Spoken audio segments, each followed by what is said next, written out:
Hello friends, இன்றைக்கி நம்ம ஒரு புதுவித ரெசிபி பார்க்க போகிறோம். இதோட பேரே ரொம்ப வித்தியாசமாக ரொம்ப அழகாக இருக்குது. ஈமாதாட்சி. இது என்ன பேருன்னு பார்க்குறீங்களா? இது வந்து பூட்டானோட அவளோட நேஷ்னல் ரெசிபின்னே சொல்கிறாங்க. இது வந்து ஒன்றும் மசாலாலாம் தேவையில்லை, ஒன்றுமே தேவையில்லை. இதுக்கு மெயினாக தேவை பச்சை மிளகா, சீஸு, அதுக்கப்புறமா கார்லிக்கு. நான் இங்கே அதில் இன்னும் கொஞ்சம் டேஸ்ட்டு கொஞ்சம் என்ஹான்ஸ் பண்ணணுங்கிறதுக்காக வெங்காயமும் குடமிளகாயும் எடுத்து வச்சுட்டுருக்கேன். அதர்வைஸ் அவங்க வந்து இந்த 3 இன்க்ரீடியண்ட் தான் போடுறாங்க.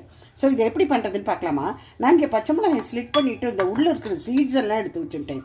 ஒரு 5-6 பச்சை மிளகாய் வச்சுட்டுருக்கேன். குடமிளகாயை மெல்லிசாக இப்படி நீளமாக கட் பண்ணிக்கலாம்.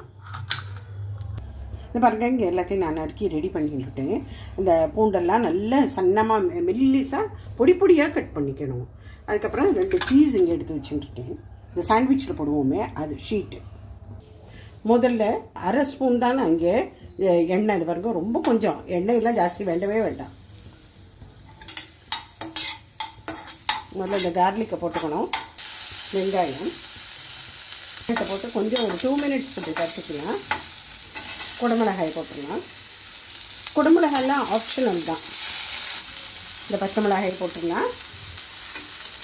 உப்பு.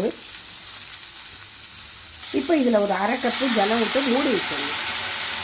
இப்போ இந்த சீஸ் எல்லாம் அப்படியே போட்டுடணும். இந்த சீஸ் மெல்ட் ஆகிற வரைக்கும் நம்ம குக் பண்ணணும். அவ்வளோதான் வேலை. மூடி வச்சிடலாம்.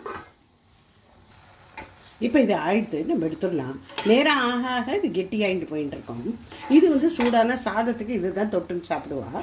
இந்த இமாதாஷிங்கிறது வந்து ஒரு மாதிரி நம்ம எப்படி ஊறுக வச்சு சாப்பிட்றோமோ அந்த மாதிரி இதுவும் வந்து இந்த சில்லி அண்ட் சீஸ் காம்பினேஷன். இது அதை தான் இமாதாஷி அப்படின்னு சொல்கிறாங்க.